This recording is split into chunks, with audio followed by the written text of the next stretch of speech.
All right. So this is going to be impromptu stream number 3, roll for surprise. These are the unscheduled streams that I like to do when I have a moment and can kind of just get online and work on something or chat with you folks. I am going to be working on a map today. If I can get this to work, I plan to pull up Dungeon Fog and draw a map for my Monday campaign. And so we'll go ahead and get this over to my other screen.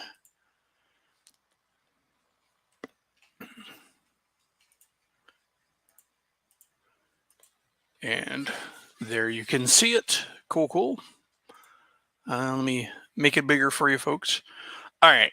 So if you decide to come on in and take a look, feel free to yell at me in the comments. Can I go ahead and create an invite, I think, here. I'm going to throw it in the chat just in case somebody wants to hop in and shoot shit while I work on a map here.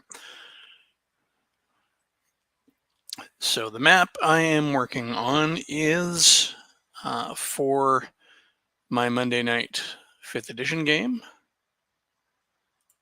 And what I'm working on here is one of the mini dungeons that fits into the main dungeon. And so I'm going to need to go pretty big on this.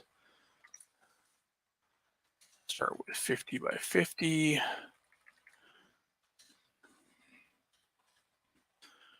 And these are going to be 5-foot squares.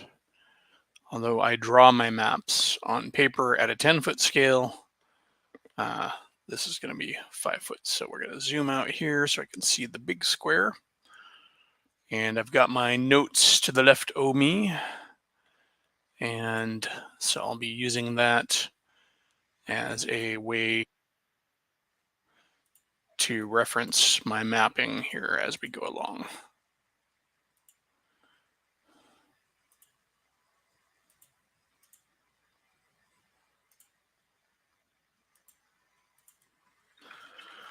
I throw out a stream invite, throw out an invite to this actual impromptu stream, as it is just that, impromptu.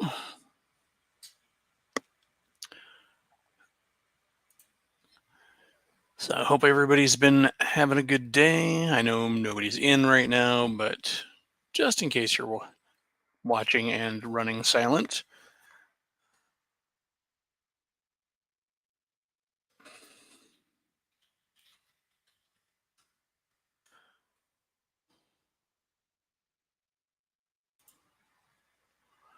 All right, so not the most amazing beginning for a stream, but like I said, these are the impromptu streams, so don't expect a lot of spit and polish here.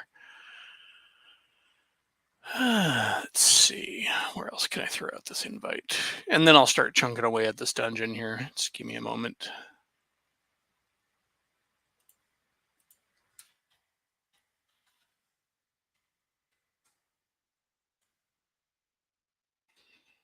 I have regular streams scheduled, but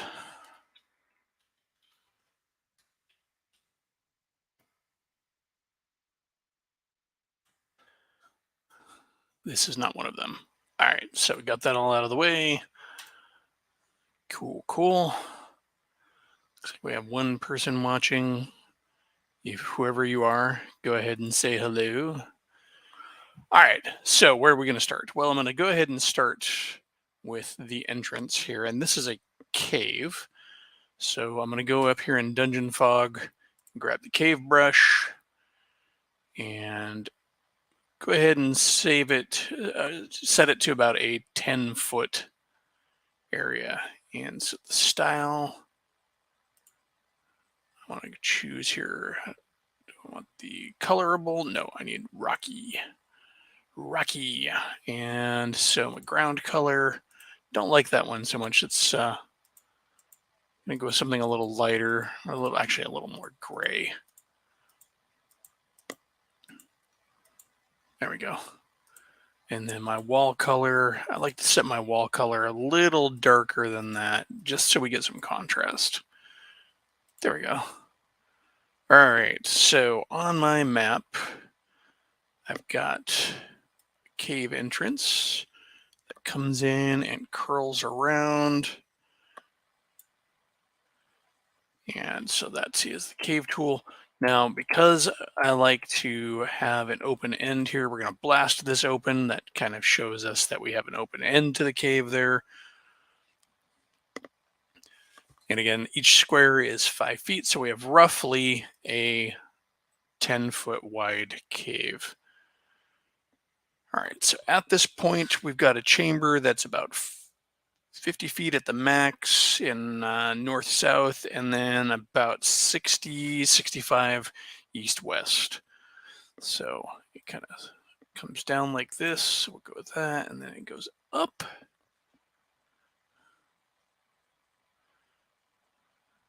.340. Not going to shoot for total accuracy. And you may be asking yourself, why is it that I'm drawing a digital map here when I already have it mapped out on paper?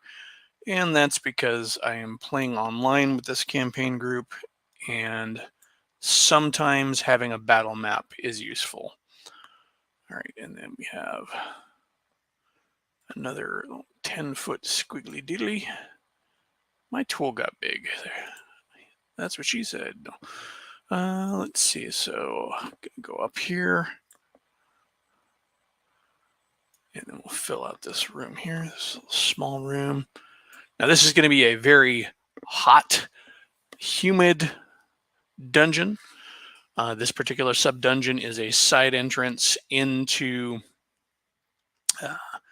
a frozen volcano, wherein the evil ancient white dragon Arbitrax lairs. She has tamed the volcano and frozen it over and subdued its molten fury, but there's still active lava underneath. And so this kind of goes down to the south. So we have our entrance, we got a main chamber here, and we have a little side passage up to this side one. So this here is a chamber that I'm going to add a little bit of elevation here. This is going to be up above. And one of the things I like to do in Dungeon Draft here is I like to go in, and there's a fun trick you can do for trying to do unnatural stepping or slopes. I go into the water tool here, which you can't see a damn thing because they've got it's all colored weird. So we'll go ahead and change it to black and water, he said. So you can see these over here. If you grab these shapes like this, and we'll take it off the snap, and we can start putting these in. You can see that they make nice little steps, and then I orient the curve of the step towards the down for that stepping. That way we kind of know where we're going. All right, and so let's see.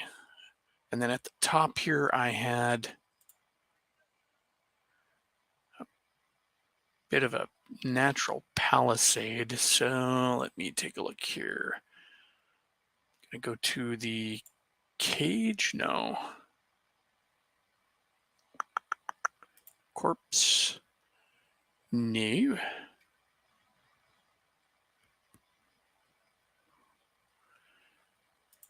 Trying to find, here we go. I like this one for natural palisades. Although that doesn't really make sense because this is this particular sub dungeon here of this dungeon I'm building is made up of, it's populated, I should say, by lava children. So probably not going to use a lot of wood. Let me see what else we got. Good one to go to is the Broken. And we can get good collections of stones and the like and rocks. So what I can do is I can throw this in here and I can sort of wedge it in here to form sort of a stone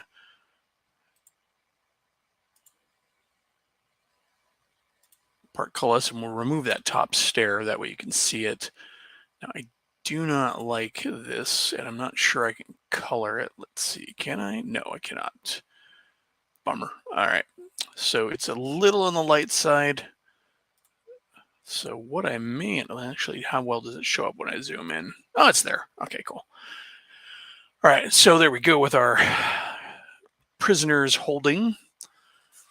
And so gives me a good bit to work with right now. So for folks who are not familiar with Dungeon Fog, you have all sorts of tools for texture and things you can put in.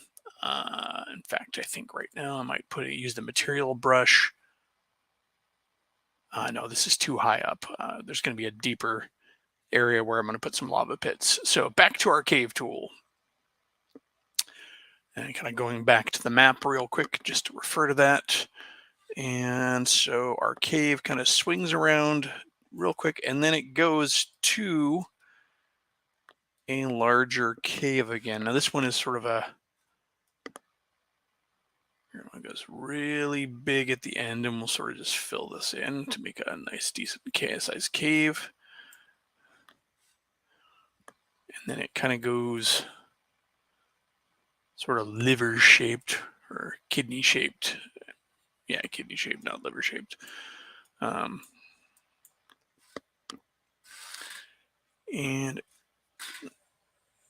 yeah, that's about right. And so this is where the first of the lava appears. So what I'm going to do is I'm going to go ahead and go back to my material brush and grab this. And the neat thing about the material brush is I can draw in lava. Except for it's not going to do it because it's a bastard. All right, so, that's because it's set to below ground. All right, so if we go to layer 1, there we go. Now we can get our lava pools set over the ground floor. And we're going to run I'm going to run these as close to the wall as I can. So this is a living quarters for our lava children. And so they've got a nice pool of magma that they like to chill in most of the day. And it'll make this room nice and weird for any encounter with the player characters, because they will have to contend with the intense heat and the sulfurous fumes in this room. Things that the lava children themselves have nothing to worry about. And so got the main pool. I put a couple little smaller pools here. I have these on my hand-drawn map as well. This is so they can kind of break up into little groups and chill. They don't all have to be piled into in the same big pool. So we got our other lava pool, and I got one more. I got a third one. This whole area is going to be sort of a dangerous bit of terrain for the players to have to go through, because they do have to contend with these lava pools. And the span between them, as you can see, can get pretty precarious. Actually, I kind of like that one where that's barely joined. And I actually think I'm going to do something similar here. Kind of make it to, I don't like how big that one ended up. Let's go to a smaller brush. Oh, I like that. Maybe I can back up a couple, because I love that kind of broken texture that we get between the two. Maybe too small on that one to do it, but I go here. There we go. Yeah, sort of kind of not, it's an imperfect connection between the two pools. There we go. So if the players want to cross across in the middle of the room where they find themselves on that little mid island or forced there, that could be a really interesting combat position to be in. And also with the mouse wheel, I can increase that size instead of having to pick it up here. Let's kind of finish rounding this out. All right, so there's the Lava Children's residential space. Go back to our cave tool, our cave brush. And so out of this corner over here, we go up into, that is too big. Let me shrink that tool again. Want it to be about that 10-foot. So I'm gonna kind of draw this slowly but surely, get us a little 10-foot passage. You'll notice I'm not really jacaying this dungeon or jaquazing this dungeon, as they like to call it, mainly because I don't want this dungeon to be overly complex. As I mentioned at the top of the stream here, this is sort of a sub dungeon to the main dungeon. This is one of the entryways into the mountain, and I don't want the players to get bogged down too long in this environment and then finding them, and spending just too many sessions here. So on this one, we're going to go back to that object tool. We're going to do some more water to make those fake steps. And if you are hiding there in the comments on the stream, feel free to chime in, ask questions, make suggestions, whatever you want to do. I am more than happy to chat. Let's see.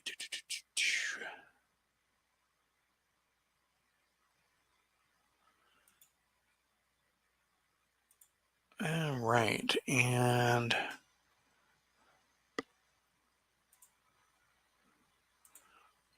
so, all right, so we got our steps up. Now, this room here, I had set aside as sort of a storage room. Lava Children do not have much in the way of interest in things like jewels and treasures, but I figured we would throw in a place for the players to be tempted, and gonna throw in some piles of the glittery stuff. Kind of put it over here. Spatter some gems on top of that, and I'll zoom in so you can see what that looks like. Yeah, like that. Gonna go to the broken again, and we should find here. Let's see. Let's just go ahead and put in some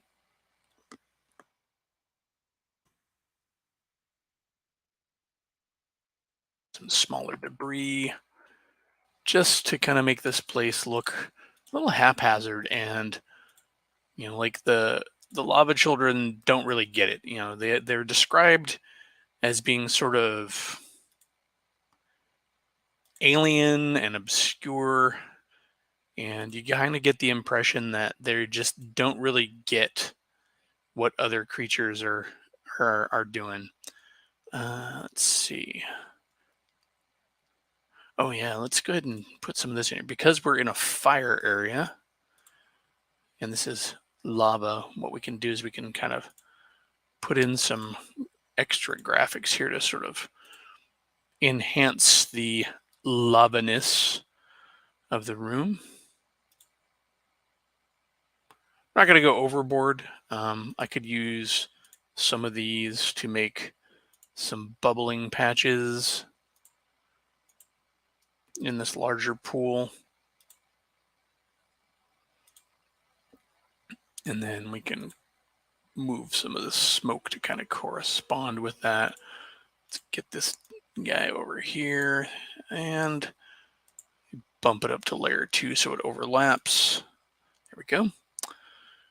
And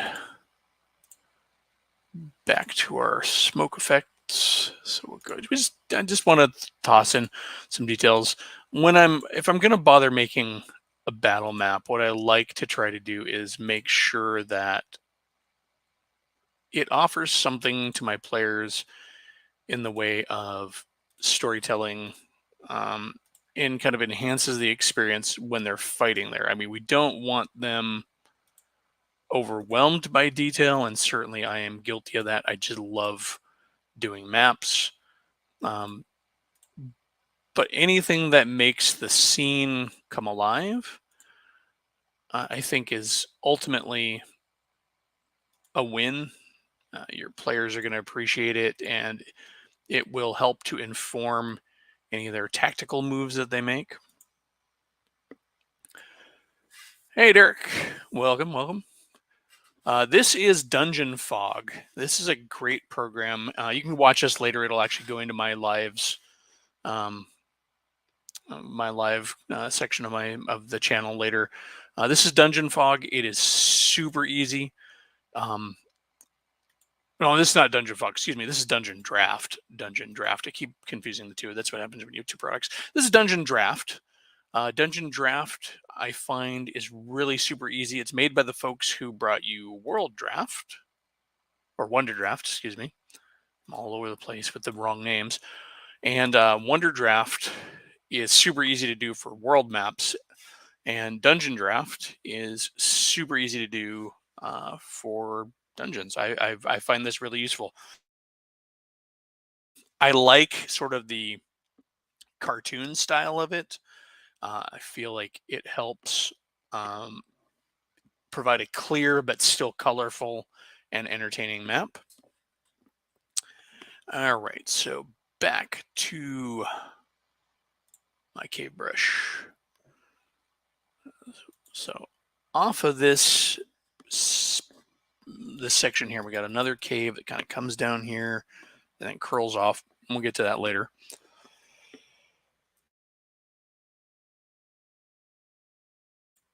Excuse me. All right. And then down here, we got another one. So you can see I've got a problem here. I have now run into the edge of my map. Fear not, intrepid adventurers, for I can change the map size. And so I need about, say, a good 25, not 250 tiles to the bottom. And we're gonna, and I want to go about 25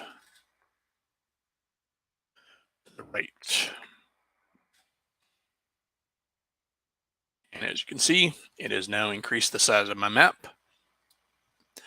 I don't tend to do huge maps to start with, and I like to build out from them. I think it helps to maintain the size of the map and keep me from going crazy, wanting to fill all the space. Um, Also worth noting is that Dungeon Draft is still in development to a degree, as far as I understand it, and can get a little squirrely when you have too much going on the screen. So I have found that if I try to make too big of a starting grid, it can have kittens and give up on me.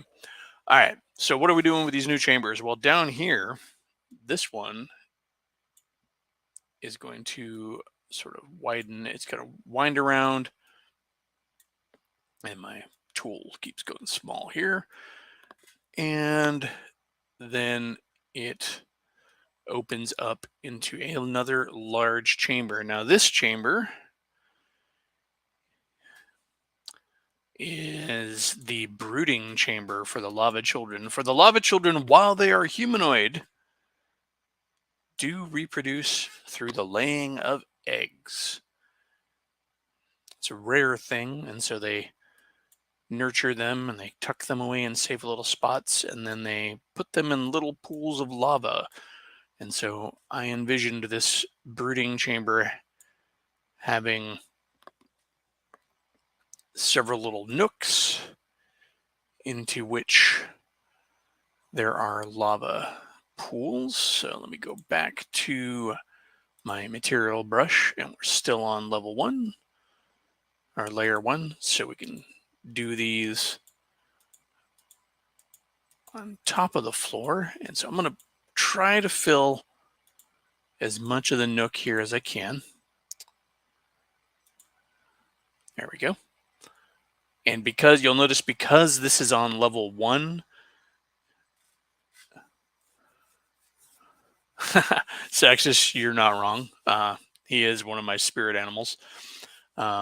So Bob Ross If this is Bob Rossi, then I'm a happy man.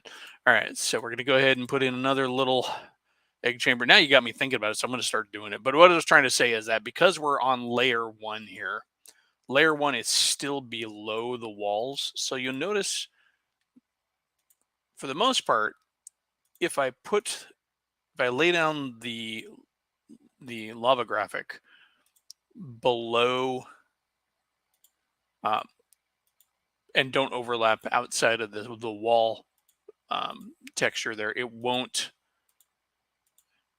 appear over the wall itself. So I can really go up to the edges of these nooks and completely fill them with lava, as long as I'm really careful and don't go outside. And unfortunately, this particular brush is not exact and does like to sort of, um, has a bit of a, I don't know if you call that a fractal element to it, where it wants to just generate its own exterior outline, but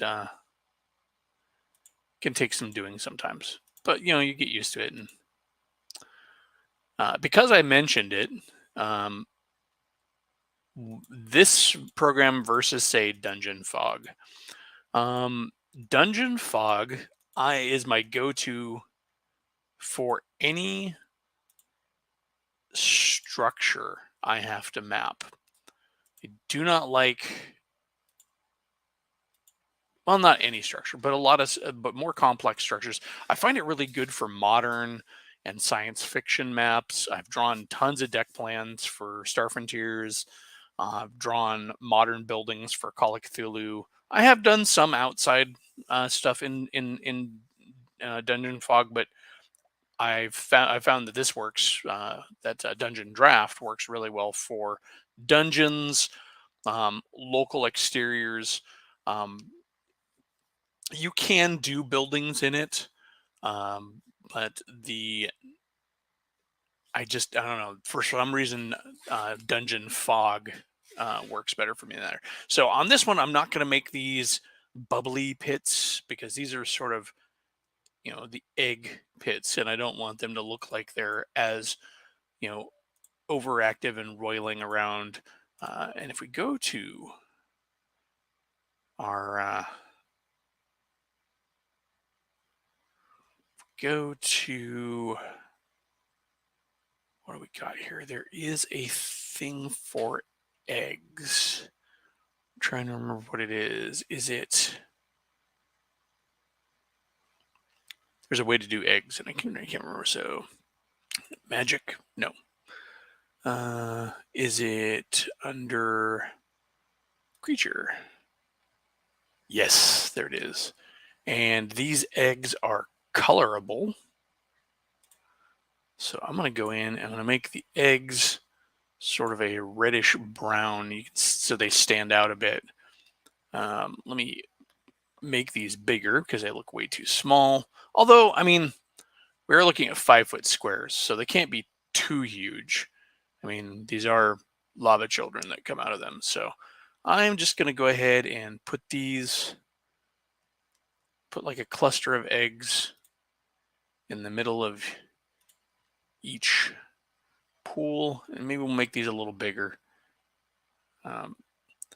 According to the lore of the lava children, in fact, let me show you something here. If I switch to the other form, which is the scatter, and I can then select multiples, I can then put them in here in ways that it does randomly. Now, it will not let me make these bigger or smaller when I place them in the scatter, which is annoying. But I can go back after I've placed them and select them, and then I can make them bigger, although they're a different color. That is annoying, but also easy to fix.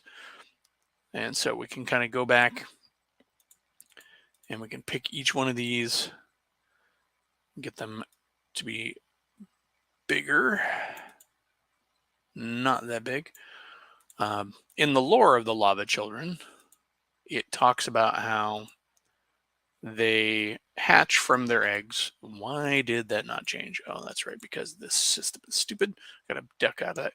They hatch from their eggs and then they mature at about the same rate as a human until they reach adulthood, and then they live for a good long time. They are treated as humanoids, but they are uh,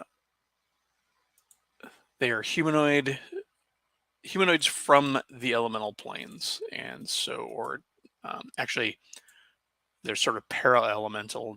Remember, lava children kind of go back to the fiend folio, and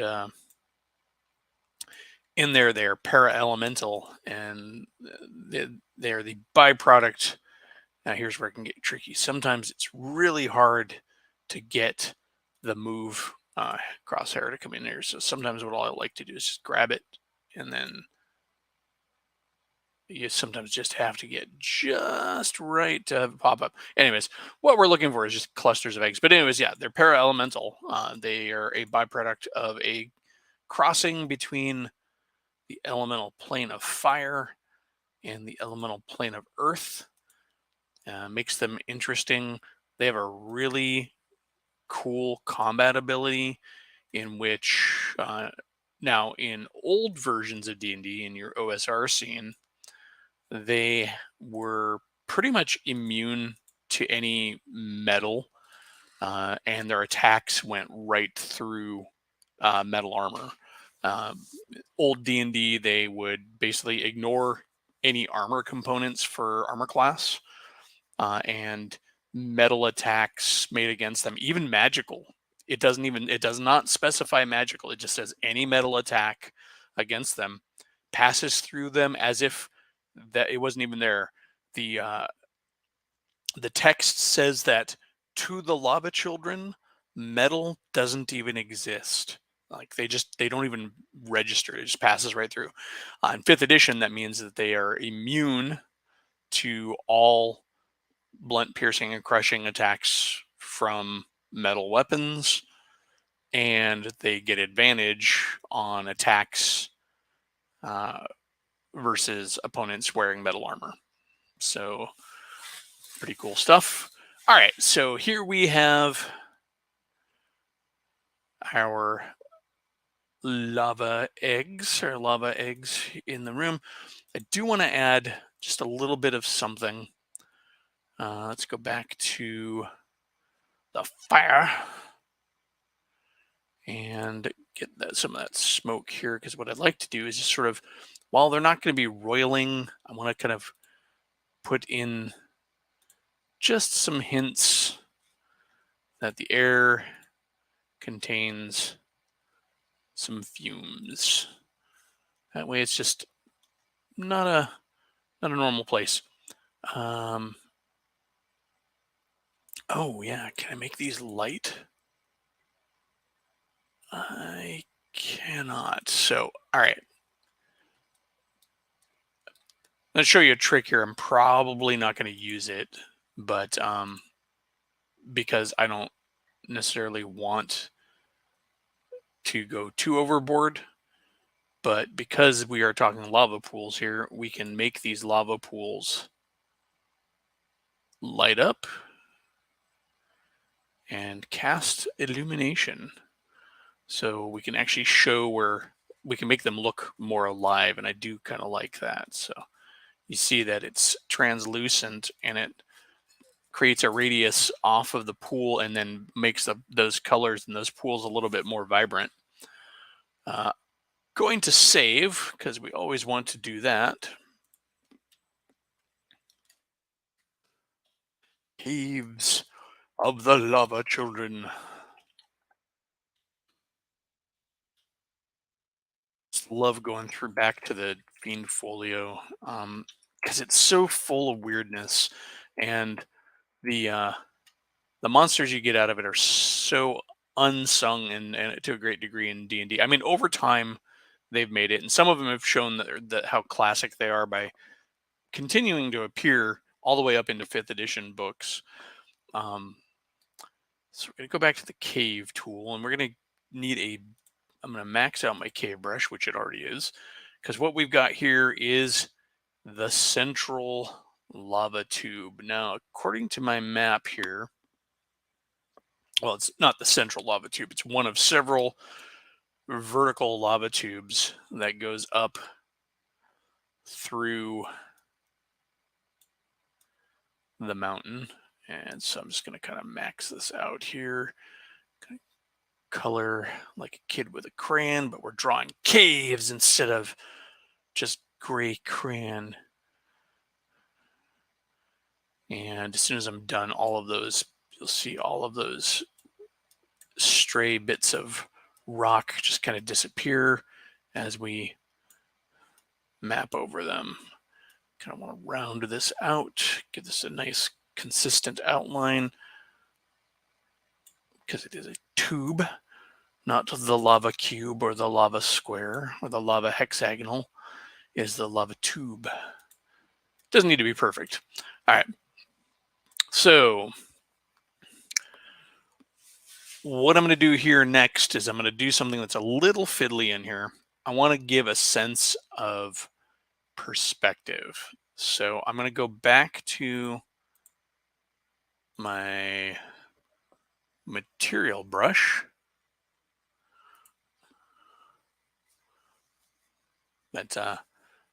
Hey, thanks a lot, Sactus. Some point, shoot me your mailing address, like your physical mailing address on Discord sometimes, Sactus. I have something I want to send you. Nothing you have to worry about, but I just wanted to send you something. But all right. And so I'm going to go to our material brush. I'm going to max this out because I don't want to fiddle fart with a lot, but I just want to give a sense that somewhere down there is lava, because there is, because we were talking about a volcano. But Eli, seems like an awful lot of open space. Well, I'm going to go into the path tool, and we're going to grab this one. This is the cliff tool. Now this one is kind of fun. So first of all, let me do a quick test run. That is far too thin, so we're going to back up and escape on that. The width on this, I want to max it out because I want to give the sense that the wall of this lava tube goes from sort of the edge about here all the way down to that lava. So we're going to map here, so you can kind of draw it. And what I'm doing here is, you can't see it or hear it, but I'm clicking a bunch of waypoints, and I'm kind of jockeying my mouse back and forth to give it this uneven shape so it seems a little bit more natural. And so as I do that and I come around, this will also give me more points to manipulate the rock on. And what I'm trying to do is line these up as closely as I can.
That was certainly fun.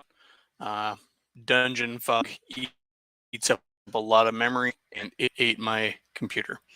So I don't know how much of that was in the broadcast there, but woohoo, that was exciting. All right, so I'm going to try and pull this up and see how much of the last bit of work I lost because Dungeon Fog tanked my computer. I probably put too many points in one go on that that cliff that I was trying to render. That is one thing that can happen with Dungeon Fog is if you try to give it too many rendering points at once, it will not like you. All right, so let's see.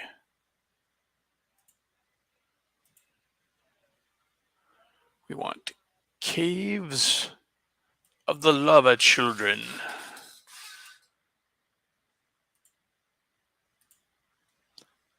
Yeah, running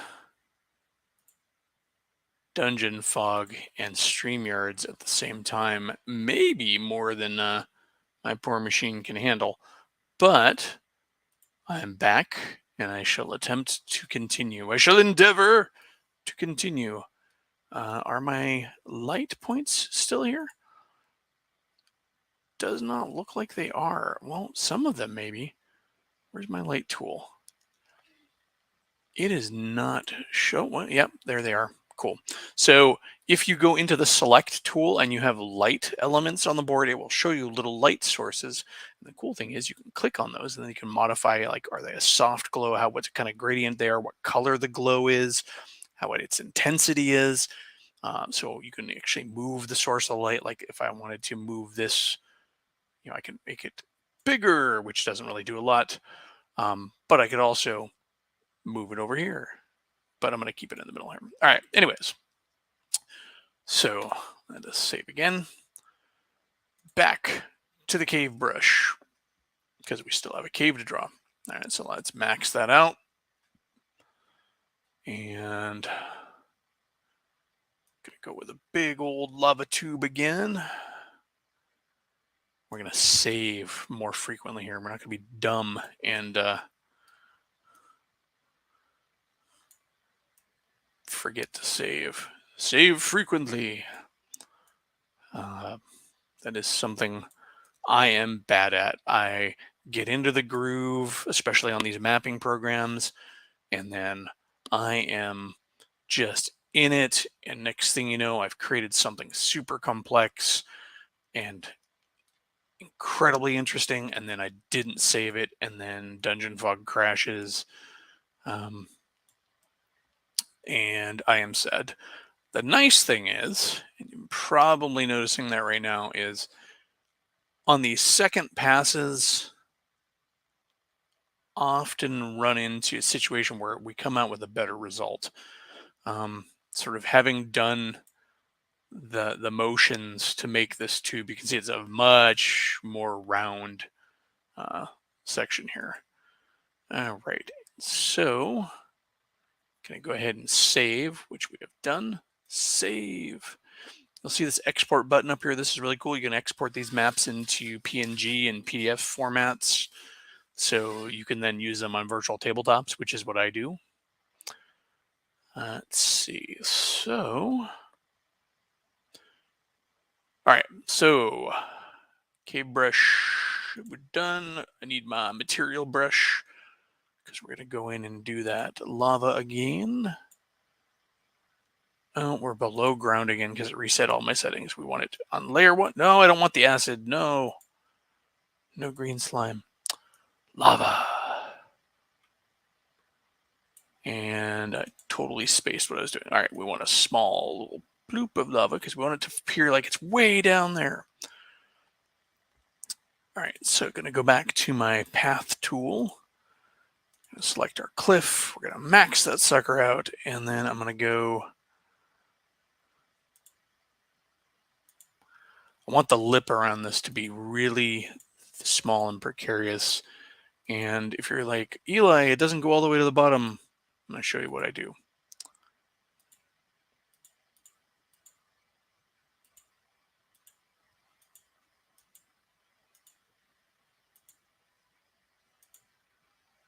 these join points are where you might actually want to throw in an extra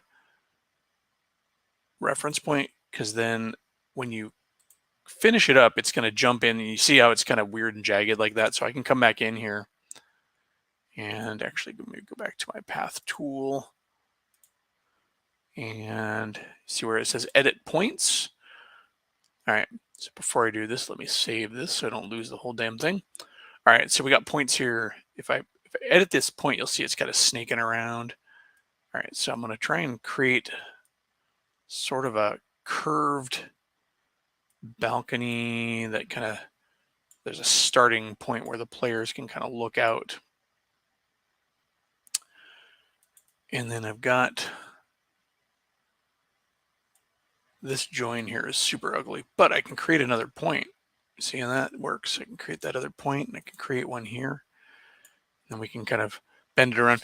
You're never going to get perfect. It's just best to like do your best bit and go from there. So what I like to do to create that sense of depth is I will then go back in and I'm going to draw, let me get it off the snap here, draw another layer. I'm going to try and ride this as close as I can to that lava pool at the bottom. And don't worry if it doesn't look perfect here, because we're talking about layers of rock. And you can just work that into your narrative. So for example, what I like to do when I'm placing the cliffs is the gray part, the lighter gray, I should say, because it's all gray. I put at the top. I look at that as sort of the light accumulating on sort of the raised rocks that might be kind of accumulating at the top of a cliff. And then we have that darkness that gives a sense of going down. And so what we have here, I mean, I could leave this exactly how it is and just say that there's a little ledge down there, which could be a fun tactical element for players. And then we see that there's lava all the way at the bottom. Now with this, if you really wanted to play up that sense of texture, you could do thinner cliffs and keep working them down in concentric circles. No point to do that. Nothing that I'm really interested in doing, because I just need it to have the illusion that there's a hole, and at the bottom of that hole is lava. So we got that. So there's one last element on my map that I'm going to do, and then I'm going to go ahead and probably call this stream quits for the night. There is another cave that opens up on the other side.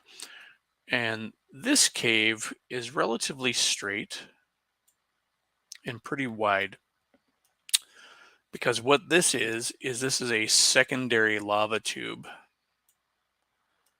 that goes kind of off map. This is a diagonal that goes up into the further up into the mountain. And so what I'm going to do is I'm going to go back to that water texture. Let me save before we lose the whole damn shebang. All right, so I'm going to go back to the watermarks. These are very useful, and we're going to go ahead and find, you can change the color back to black. And I want to go ahead and kind of give it this sense that it's bigger and sort of sloping in. Which one do I want? I need something curved, but not super curved. This one will do. Kind of get a sense of striations that just sort of, you just kind of want to show that there's some stepping. And then I can go back later on and put notes and stuff on the map. But yeah, so if I zoom out, you can now see I've got my little sub dungeon here. Now there's a lot of dead air, and that's fine. What I will often do is place notes in those borders. That way I can play off directly off the map as much as possible. But the goal here is to get the party in. There's potential for a fight in this first room. There is then, a place for them to look and see that there are prisoners or get put into a cell if they try and sneak in. Let's say they send a rogue ahead of them or something to that effect. There's an opportunity for some treasure. There's a place here where they will meet the lava children proper. There's going to be lava children guards here, but there's going to be lava children in here, kind of lounging. Potential for role play, depending on how my players play it. Are they going to go after the eggs, or are they going to get in there and see the eggs and realize that these lava children are in danger from the dragon? There's a lot of ways that this little sub dungeon can go, but it's kept simple, so it doesn't spend a lot of time and waste a lot of time with the players in there. We just get this sense of there's another way into the mountain, and I've got like 3 or 4 other little sub dungeons that are going to go into the main dungeon. But yeah, so this has been me mapping out a dungeon for my 5th edition game that I run on Mondays. Just kind of an impromptu stream. Had some time to kill. Figured I'd come on and do this. Sorry for the glitch when my computer got overtaxed, but I hope everybody enjoyed this. I hope you found the kind of walkthrough informative and helpful. Check out Dungeon Fog. Not Dungeon Fog. I keep mistranslating. Let me be very clear. This is Dungeon Draft. Dungeon Draft is a one-time purchase, unlike Dungeon Fog, which is a subscriber service. Dungeon Draft is on your computer. Dungeon Fog is web-based currently. I do like the draft programs that are put out by the Corgi. I can't remember what he calls his company, but I feel bad. But anyways, Mega Sploot, I think is what he calls the name of the company. But yeah, so good program, very versatile. Before I go, actually, let me just open up some of the other maps I've done. Oh, it wants me to save. Good, thank you. I've already saved you. Why am I saving it? I've already given you a place to save. Why are you trying to save me again? All right. Anyways, so let me go ahead and pull up some of the other maps I've done. All right. So, well, here we go. So this is something my players have already gone through. This is a Temple of Orcus that I did. So the cool thing is, you may not have noticed earlier, but down here you get these little arrows that show levels. So this is cool for mapping. So this is the sub-level for the temple. And I can go ahead and click Compare Levels. And it'll ask me, which level do I want to compare it with? And we're going to compare it with level 1. And we're going to say, okay. You can see it's not very bright there. So if I go turn it off and I go Compare Levels again, and I want to do the opacity of the level above, and I want to shrink the opacity of the level I'm on. It becomes really useful when you're drawing maps. When I drew this lower level, I had the map for the upper level on, and I was able to go ahead and superimpose them. And I can just turn this off, and then we can go to the other level that we want to look at by just clicking and going boop up one level. And here we have the main level. Big staircase up here with a broken courtyard, thing of blood, and you see all these notes here. These are all for me as the GM. I can zoom in, you can see some of the stuff here. When I exported this to a PDF or PNG for use as on a virtual tabletop, just like Albert Rodeo is all I use, I can hide these in the fog of war, or I can turn off the notes when I export for those PNGs and those PDFs. So they export without the graphics, and so when I'm running, I can have the map without the stuff up on Owlbear, and I can have my notes on my other screen. That way, I can run the dungeon without having to worry about tipping my hat with revealing the dungeon the fog of war. So, and then I go up to the upper level here, and there we go. Real quick, show off one more before I go. Let's see. Slaver camp. Oh yeah. So here's one I did. This is a slaver's camp. This is a wilderness map. This is an example of what you can do with the wilderness.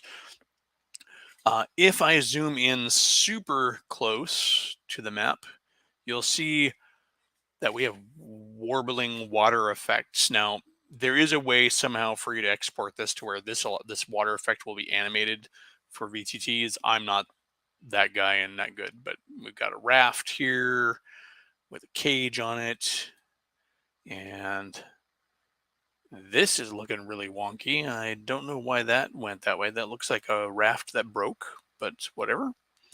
Um, and then we've got, trees and the like. Let me pull up just another one. Let's see. I was mentioning how you can do interiors. I started working on a map of the inn that one of my players grew up in. We got the main inn right here and some of the outbuildings I started working on. These can get pretty advanced. Let's see. The Pit of Zakala.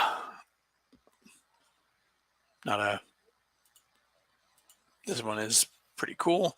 I'm going to go ahead and open one real quick. Where is the one I did?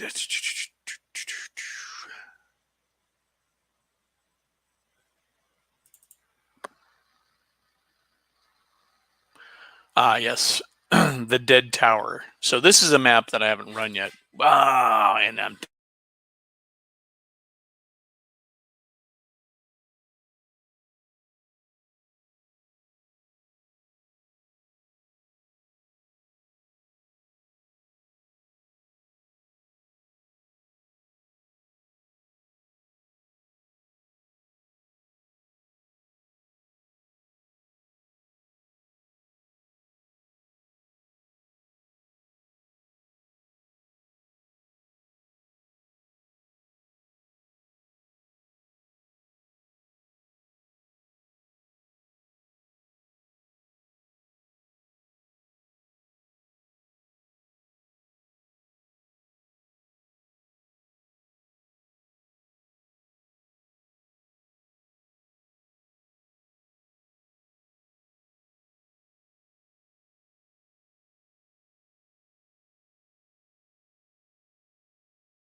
All right, that was crash number 2. For whatever reason, it is not even cameraing me here. Hold on.